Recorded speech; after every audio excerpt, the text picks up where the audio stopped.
Hello guys, Kuya Rick, nagbabalik. Nandito nga pala ako sa Lawasan River, North Sagaray, Bulacan. Kaya ano pang hinihintay nyo guys? Si Kuya Rick, nagbabalik mo na yan.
Yan, hello guys, Kuya Rick nagbabalik para sa another naman vlog.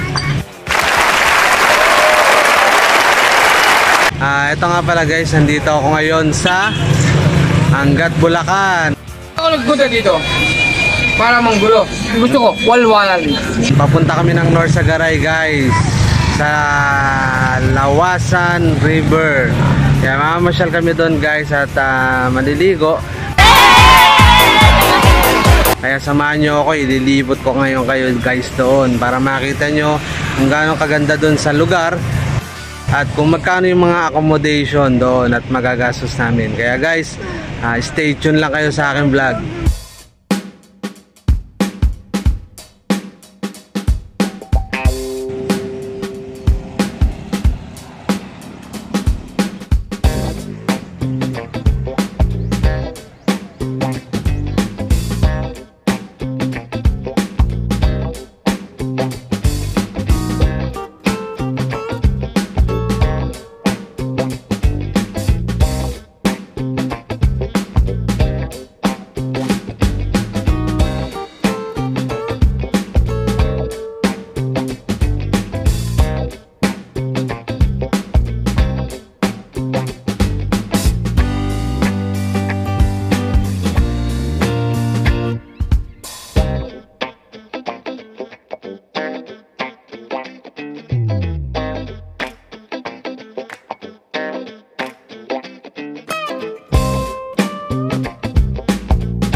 Hello guys, ito na nga, nandito na tayo sa Sagaray, Jollibee. Yan. At sa mga vlog na nakikita ko, napapanood ko sa YouTube, dyan sila dumadaan, kaya lang no entry, one way dyan guys. Kaya iikot tayo dito sa kabila. Yan o. Ikot lang tayo hanggang sa makarating tayo doon sa kabilang daan. Mag-u-turn lang tayo doon guys. Pabalik.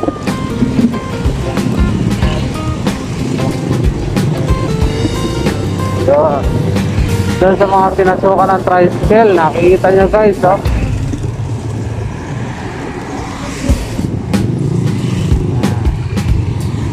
Pasok tayo dito guys. Tandaan, one way kasi doon, kaya dito ang daanan.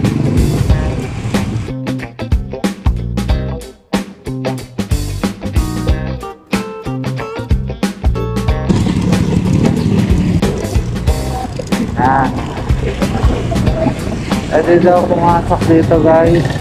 Pag single.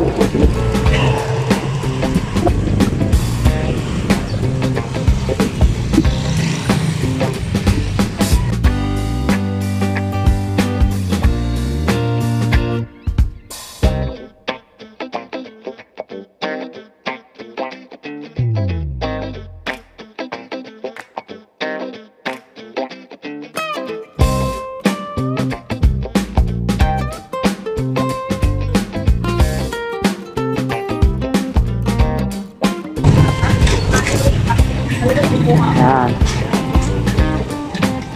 Hi guys. Sa vlog kasi maaga kasi siya dumating dito eh. Kaya wala ang ganong mga sasakyan.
Mga tropa, nandito nga pala ako guys sa Lawasan River, North Sagaray, Bulacan. Ako nagpunta dito para manggulo. Gusto ko, walwalan. At kami namasyal at masilayan ang ganda nitong ilog na to. Sana all. Yan guys, siya nga pala, walang pasok yung mga kids. Araw ng Biyernes ngayon. Ready nga! Kaya namasyal muna kami dito. Kung saan kami nakakapunta guys, diba? Sa Pangasinan, sa Tagaytay, at kung saan sa Labi. Yan. Wow naman! Wow!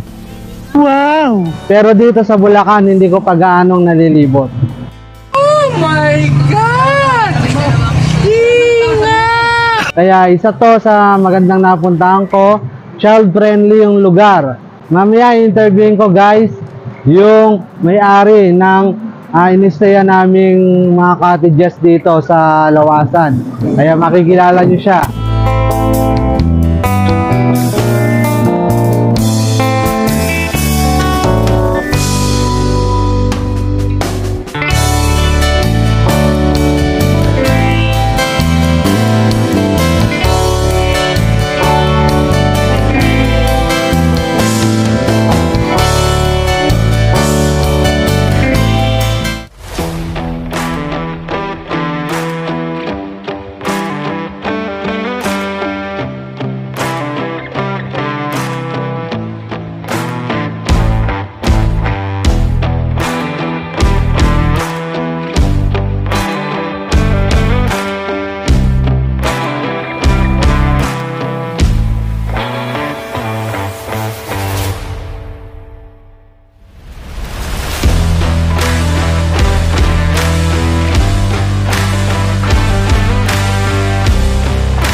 Ito nga, hanap lang kami ng mabibilan ng aming mauulam para mamayang tanghali.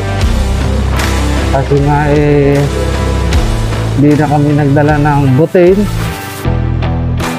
para konti lang bitbitin kasi nga apat kami sa motor, 2 bata, saka yung mga dala-dalahin pa namin.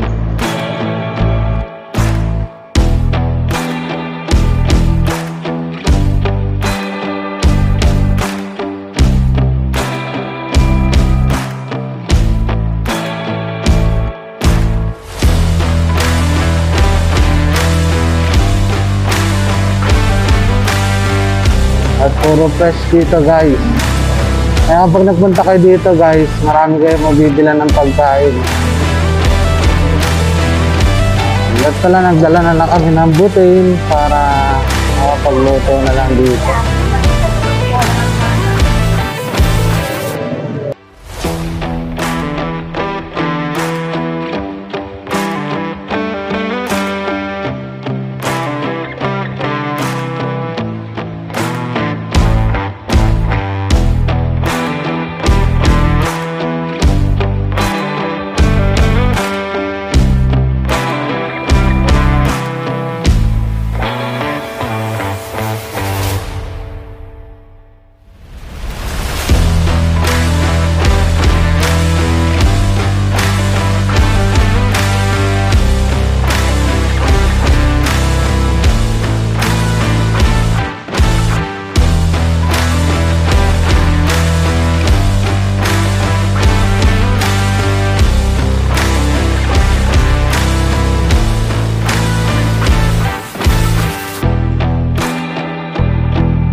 Yan guys, nakabili na nga kami ng ano na lang binili namin, lechong manok na lang guys, para wala nang lutuan.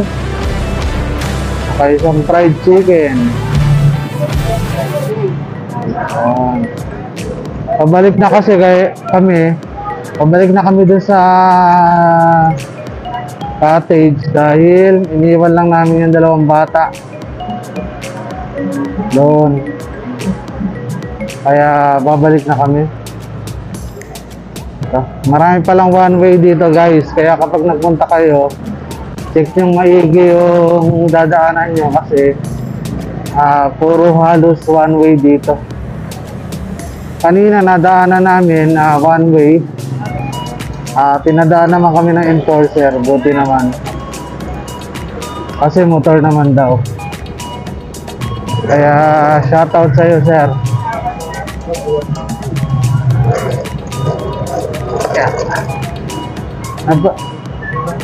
Bakit? Kanina guys, napansin ko ang daming truck pala dumadaan dito kahit napakaliit na ng kalsada. May truck pa rin dumadaan, ayun o. Malalaking truck. Tsaka guys, kapag pupunta rin kayo dito, walang problema sa mabibilan ng mga pwedeng lutuin. Ang dali nyo na lang is yung butin nyo para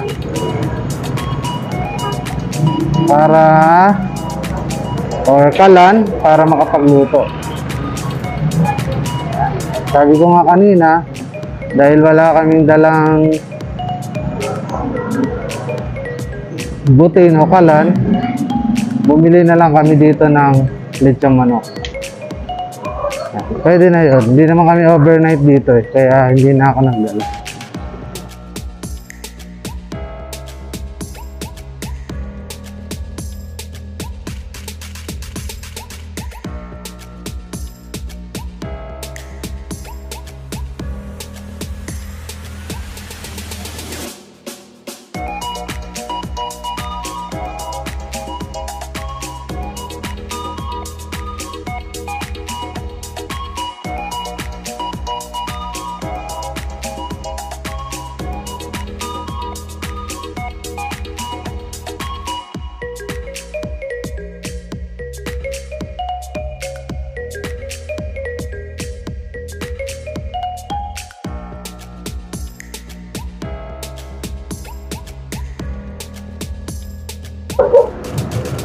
Ang sarap mag-stay dito guys kung ikaw merong pagkakakitaan or meron kang business o negosyo.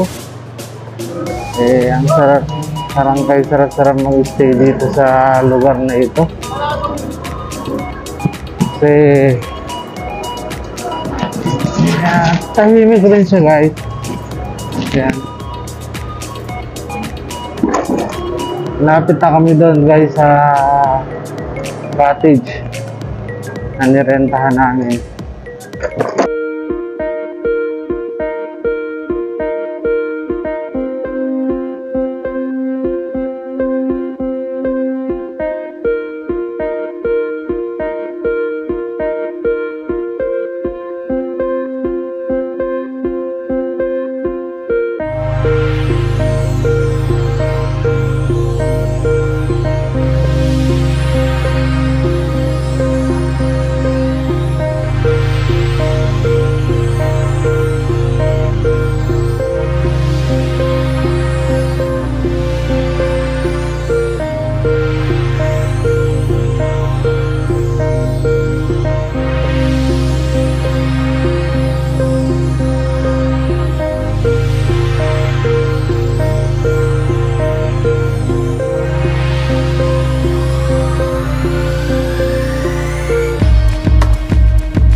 guys, kakain na daw kami. Yan. Mga gutom na yung mga dragon. Yan.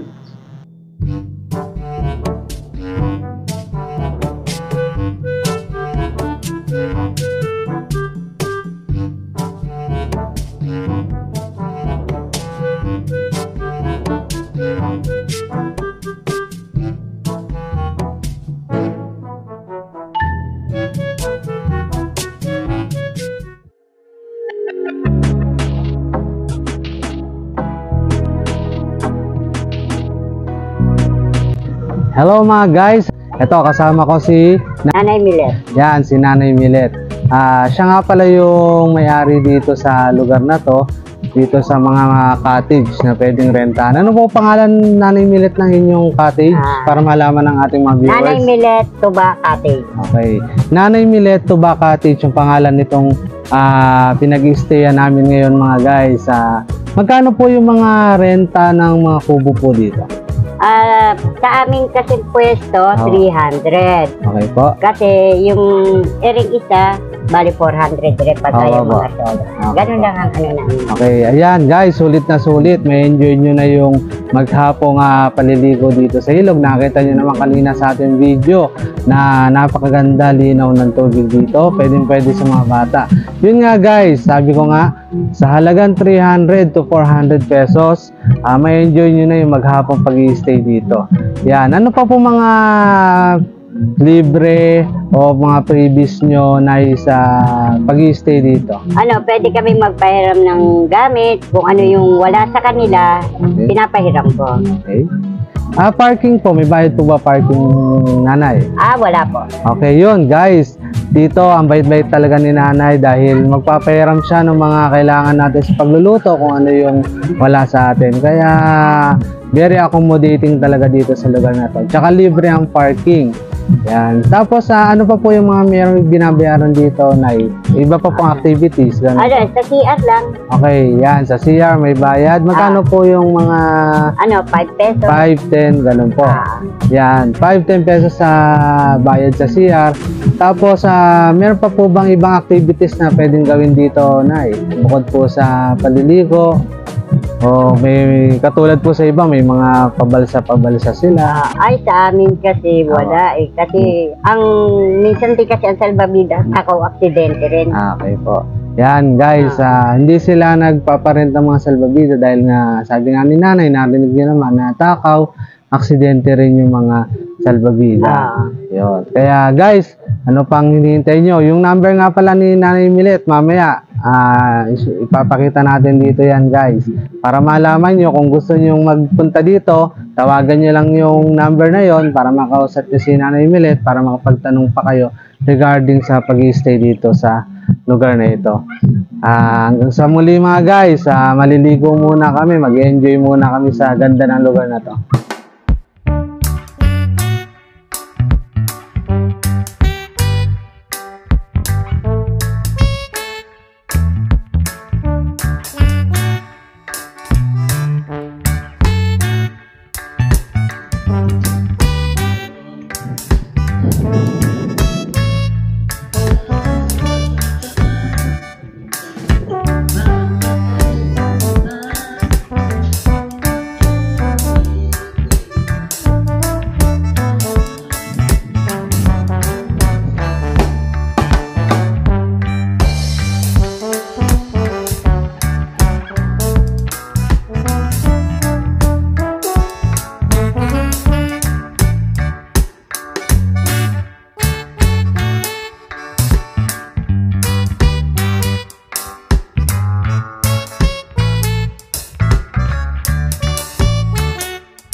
Yan, hello guys. Ito na naman si Kuya Rick. Yan nga, meron tayong mga tropang nakita dito. Benji Pisanon po. Okay, si Kuya Benji, tropang Benji. CJ Rasay pa. Okay, si CJ, yan. Taga saan kayo mga tropa? Taga Commonwealth po. Okay. Okay guys, dumayo pa sila dito sa Norsagaray. Galing pa silang Commonwealth. Baka may gusto kayo i-shoutout dyan. Ayun, shoutout po sa school namin, Blessing College of the Philippines sa Novaliches. Baka meron pa kayo sa shoutout. Mga jowa. Shoutout sa mga classmates ko ngayon nag-e-exam. Kating kasi. Sige guys, hanggang sa muli. Mamaya ulit.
Yan, mga tropa, pauwi na nga kami ngayon at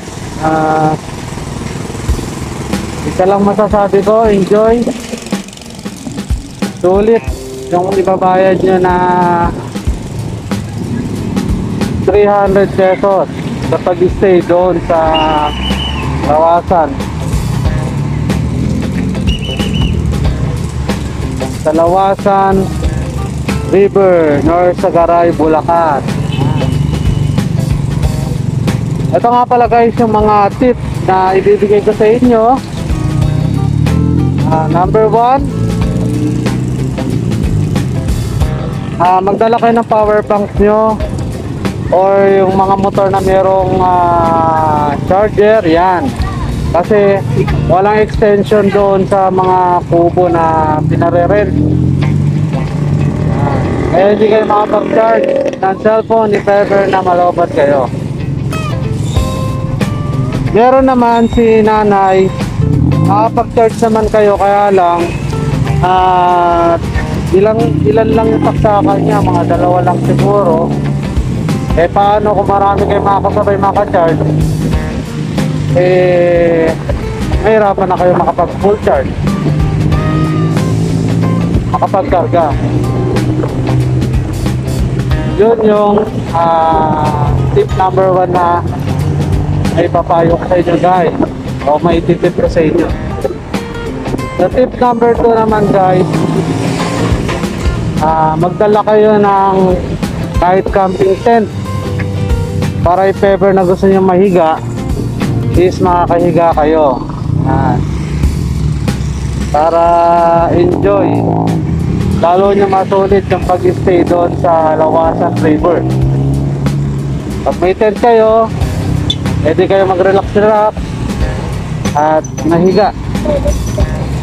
Kasi nga kubo nga lang yan guys, kaya kung gusto nyo magpahinga, hindi kayo basta-basta makapagpahinga dahil na medyo maliit lang rin yung upuan.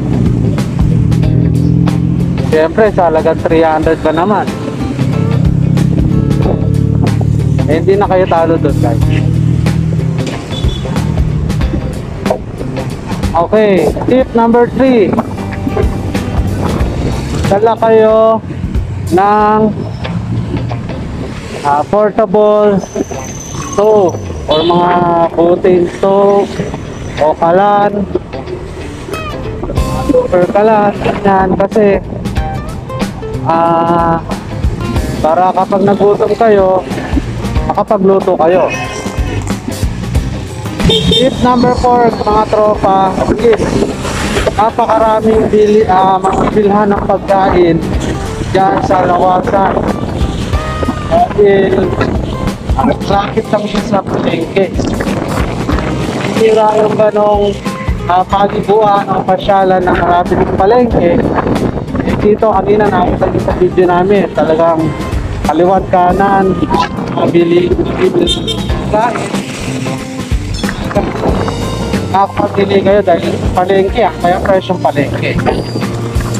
Kaya don't worry kung hindi kayo nakapagbaho ng mga lulutuin ko lang, eh may mabili.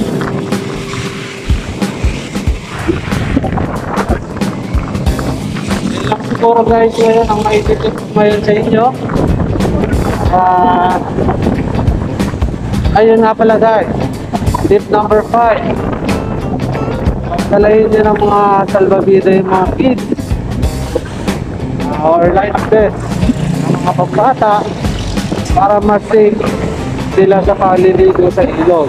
Kasi pagdating ng 1 PM lumalakas na yung agos na ilog, tumataas na rin. Kaya medyo mahirap na or hindi ganun kasi mga bata kapag kami sa dito, isis ko sa dito. Kasi marang ang patong agos. Yan lang mga tropa.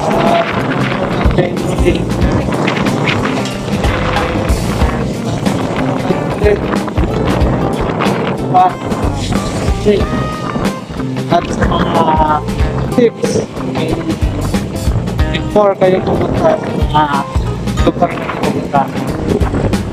Kaya guys, sa lahat na hindi pa nakapag-subscribe, mag-subscribe na and hit the notification button para lagi kayo updated sa mga video na i-upload ko.